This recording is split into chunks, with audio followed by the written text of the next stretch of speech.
the Postman, another reason I think the Postman remembered it, Obama's saying in 1989, I'm going to be president of the United States. Wow. Well, absolutely. His mom's CIA.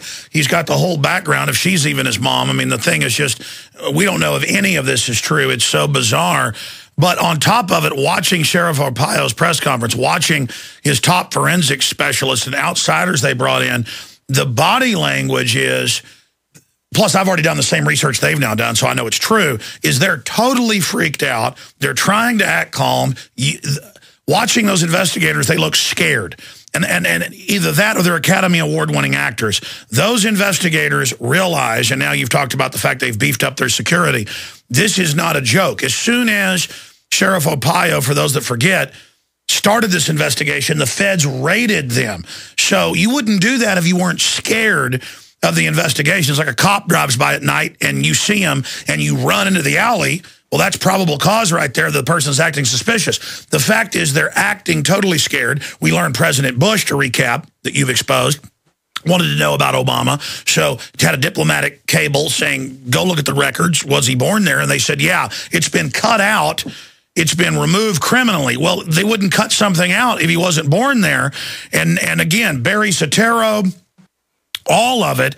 What is the latest on Sheriff Arpaio's investigation? Because obviously you can say what you want about Arpaio, and you're helping him investigate there. This is a dangerous procedure you guys are involved in. Well, and also, I mean, one more detail on the Postman story. He said the foreign student was from Indonesia. That was his distinct reputation. Indonesia. So he was tying it to the, the Indonesian student, foreign student. That ties together for Obama. And the stories that Obama was even at Occidental as a foreign exchange student from Indonesia. And traveling to Pakistan, most likely going to Indonesia, very likely picking up an Indonesian passport. This would have been, before he was in, just at the end of his second year probably at Occidental, something like 1980. And by the way, we don't have all the timelines for Obama are imprecise. You don't because they're all of it's sealed. Again, they're fighting to keep all that secret. And then I want to affirm for you the Sheriff Arpaio's investigation has even told me to be more concerned about my security. I'm now getting more threats. It's happening again. And, it's very dangerous investigating what we're investigating. But I think the Postman story, which to me is very important because it's not hearsay. This is a Postman saying, Mary Ayers told me, the Postman says, that Obama was this foreign student. And then he met Obama, and Obama personally said he was going to be president and that he was thanking the Ayers family for helping with his education. This is firsthand testimony, sworn to an affidavit. You can see the Postman in the interview I did. He doesn't look slick. I basically lost night's sleep to get there, videoed him myself. You can see the whole thing is not slick. It's honest in the video. And this is the beginning, again, of another series of revelations that Sheriff Arpaio and the posse are going to be bringing forth. I'm going to be writing a story just today. I just got the letter today. Sheriff Arpaio is now starting to write out letters. He's demanding information from the Selective Service on the probable cause that the investigators have to say that the Selective Service draft card of That's Obama. right. I mean, an official investigation by a county sheriff, because these crimes are being committed there through election fraud in that county, he can get stuff that's been sealed from the public. That's right. He has investigative powers that are greater. As the ability, next letters I'm sure they're going to be written are going to include to Hawaii. Hawaii is going to have to now stonewall a criminal investigation demanding to see the original materials in the vault. I was not reported extensively, but even at the press conference, the people say, "Oh, well, they didn't contact anybody from the Sheriff Arpaio's office in Hawaii." That is not true. Sheriff Arpaio's office contacted the Honolulu Police Department. The Honolulu Police Department said, "Don't bother contacting the Hawaii Department of Health. They'll stonewall you unless you have a court order, and even then they might not comply." So there's going to be more formal requests made to several government agencies to get these records pried loose. I mean, why can't we see the Occidental records from college of Obama. Yeah, I'm going to say something right here. People better be praying for you, Dr. Corsi, because I warned the D.C. madam. I've warned others that have dropped dead, and I'm not trying to spook you here. You obviously know what you're doing. You've worked in the State Department and counterterrorism and, been under military attack before, so I'm not going to, go off into all that. But obviously, I want listeners to understand they responded with a White House press conference 1 week before your book came out and announced through their sources that your book had been withdrawn as a fraud. They're acting like they are scared to death of you, and now you're so close to getting them. Man, you better, obviously they're hiding something. Obviously he's got all these other names. The whole truth, who knows what it is, but the reason this is an issue is it's illegal, it's unconstitutional, and imagine what foreign powers and corporate interests are able to do when they've got all this information. He's blackmailed. Well, and additionally, I think you're totally right, Alex, exactly. But also, we're getting more information daily and developing more information daily. Got some blockbuster stories that are developing out of Sheriff Arpaio's investigation. I mean, people got to remember, this is a criminal investigation. That press conference charged that crimes had been committed in Obama's identity documents, which means that there's a fundamental criminal lie at the heart of who Obama... And he's got a Connecticut Social Security number. It just goes on and on. And it also means, Alex, that we're going to be finding and looking for the perpetrators of these frauds. We're going to be identifying potential criminals that can be brought to trial. And the information that's coming forward, implicates, again, the Department of Justice. It implicates people within the government and administration. This has been a massive attempt to cover up who Obama is and to lie about his past. The Attorney General wouldn't do that when he got caught lying about guns shipped to Mexico to blame the Second Amendment, or giving $500 million to a company to build, stuff they never built in energy scams. These are good people. Right. And allowing the prime suspect in Fast and Furious to go loose with a handwritten note and a $10 bill of the phone they could call in if they wanted to talk to the FBI further. I mean, it's ridiculous. And what you've got going on here is, I think, probably the greatest cover-up and lie and deception in American history over who Obama is. Why did the elite do it? I want to ask you now, why would they gamble like this? Because it makes him compromised? Why? A couple of things. First of all, I think Obama was their chosen boy from the beginning. Communist raised, the diversity of being, not being just a white, having a combination of being, African and white or whatever.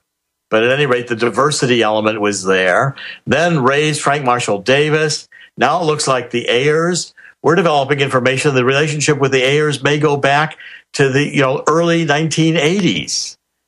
And lied about. Remember, Barack Obama said Ayers was just some guy in his neighborhood. Their kids went to school. All a lie. Everything about Obama is being a lie. We're developing more information about the Obots, these guys who have bragged about forging Obama birth documents. This is a very deep and serious investigation. And tomorrow we'll be releasing, I hope to get it written today, release the letter that Sheriff Arpaio has now formally written to the head of Selective Service. There's a crime been committed there, and the investigators in Sheriff Arpaio's office are specifying the crime. They're looking at suspects. There are people of interest in the investigation, and it's not going away. Wow, I want to shift gears in the final segment with you on this executive order and all these preparations that are being made, and the head of the CIA saying they're spying on everybody without warrants. I mean, it's just all coming out in the open now. Dr. Jerome Corsi is our guest. He writes for WorldNetDaily.com. I'm Alex Jones with Infowars.com. Use the web while it's still there.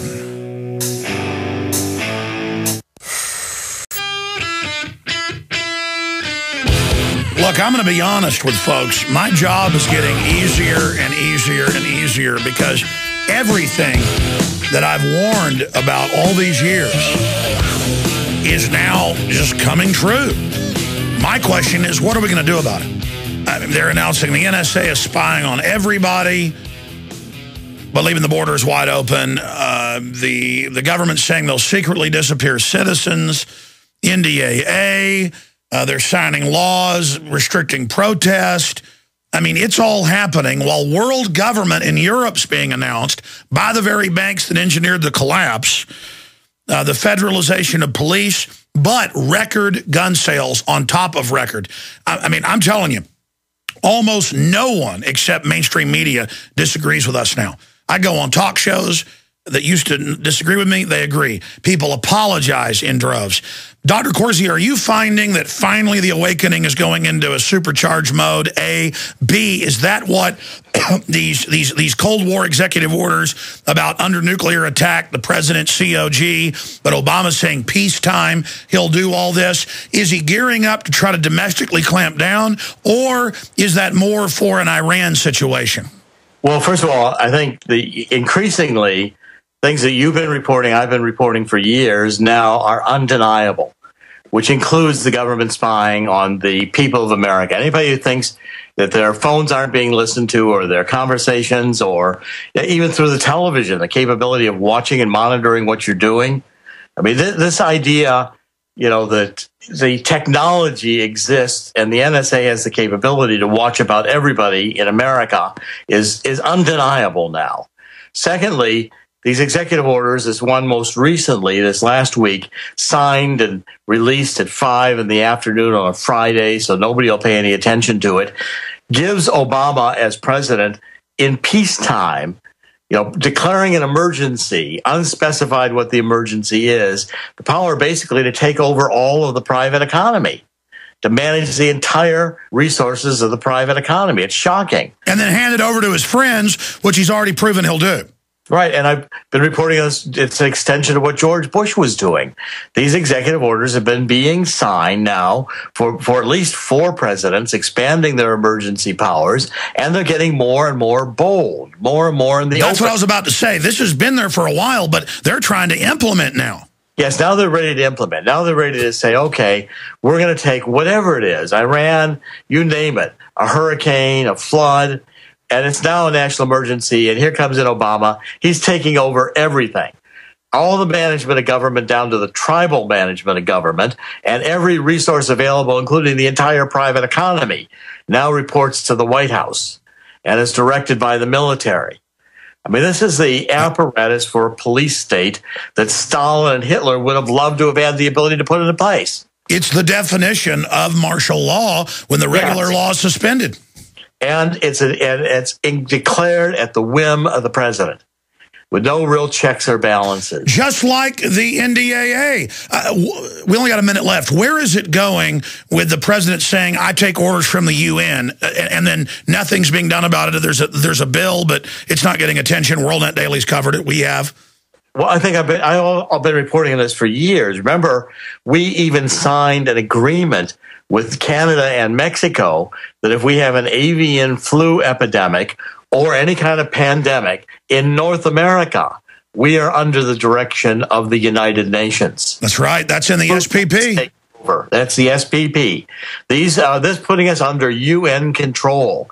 Supreme Court that doesn't consider the U.S. law or precedent to be supreme is looking to foreign law. The UN is ultimately the default world organization, where the laws and the legitimacy the president is going to set. Obama said from the beginning he's president of the world. And Alex, I think if you look at certain declarations of the UN, it won't matter if he's a natural born citizen of the United States because he's president of the world.